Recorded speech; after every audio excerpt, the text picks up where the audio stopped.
In 2016, the short film Piper was released by Pixar, and with its recent Academy Award nomination for Best Animated Short, it marks the studio's 13th Oscar nomination in its category. I feel like we can learn a thing or two about the short film format that Pixar has mastered so well over the years. One of the things that makes these accomplishments so odd is that there isn't a single director or writer that makes these films. No one at Pixar's team has made any more than one short for the company, even if they've had success beforehand in previous short films they've made. In the case of Piper, it was written and directed by Alan Barilaro, previously working in the animation department of some of Pixar's greatest films, A Bug's Life, The Incredibles, and WALL-E, to name a few. This being his directorial debut, it's a wonder how he and so many of his peers have had the fortune to be nominated for their first film. Without taking any well-deserved credit from him, I think that there seems to be a format that these films follow that enables them to be made so well. I think a lot of people know about the Pixar 22 rules of storytelling, but this I think mostly applies to the feature film format, something very different to short films. And so, while some of the rules may still apply, for now I'm just going to point out what's not on the poster. I think the most obvious thing that we can see throughout these shorts is the personification of objects, places, and animals. Giving personalities and objectives to a character is very important in a short film. With not a lot of time to tell a story, we as an audience have to infer a lot of what's going on. The basic story of Piper goes like this. Piper has never been to the seafront to find herself food. After being told that everything is fine, she goes on to find herself some food.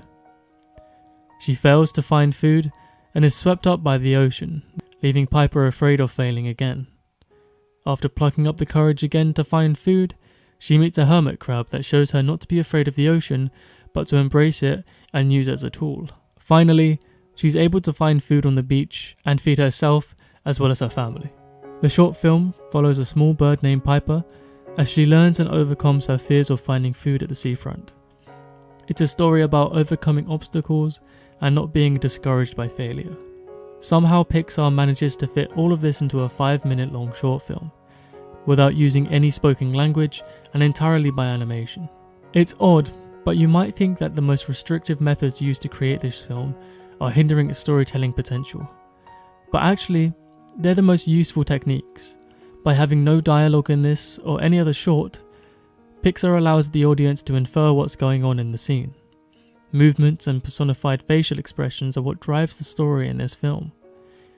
We can look at the film Paper Man to see how effectively this can be used. There are no words because they aren't needed. We can actually see a technique used that Alfred Hitchcock describes as montage editing. The assembly of film and how it can be changed to create a different idea. Now we have a close-up. Let me show what he sees. Let's assume he saw a woman holding a baby in her arms. Now we cut back to his reaction to what he sees, and he smiles. Now what is he as a character? He's a kindly man. He's sympathetic.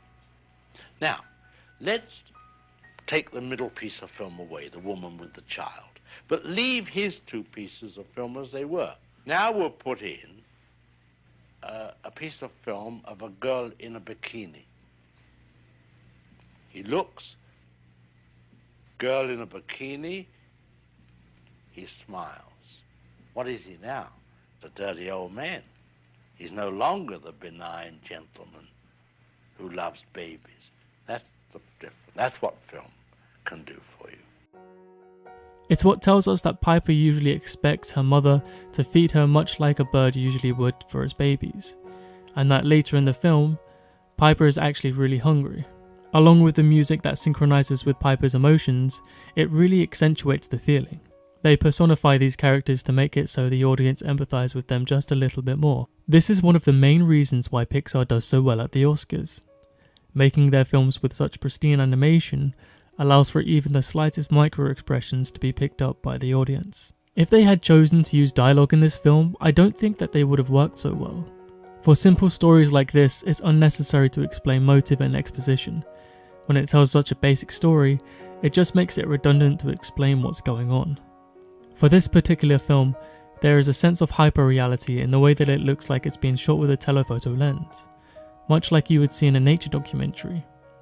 With the continuous pulling of shallow focus, this is extremely noticeable in the aesthetic of the film, adding this sense of realism. Since we know that this is a real story that happens in nature all the time, it leads the film to be a little more endearing than if it were to be done in 2D animation. This film and lots of others by Pixar makes us laugh and cry all the time.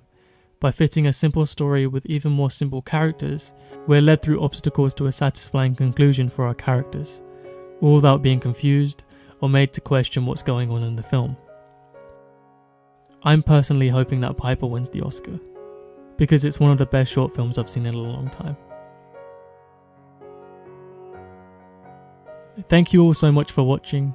If you like this video, then you can check out my previous video on negative space and film. I'd also appreciate if you could leave a rating to let me know what you thought. My name's James Hayes, and thank you for watching.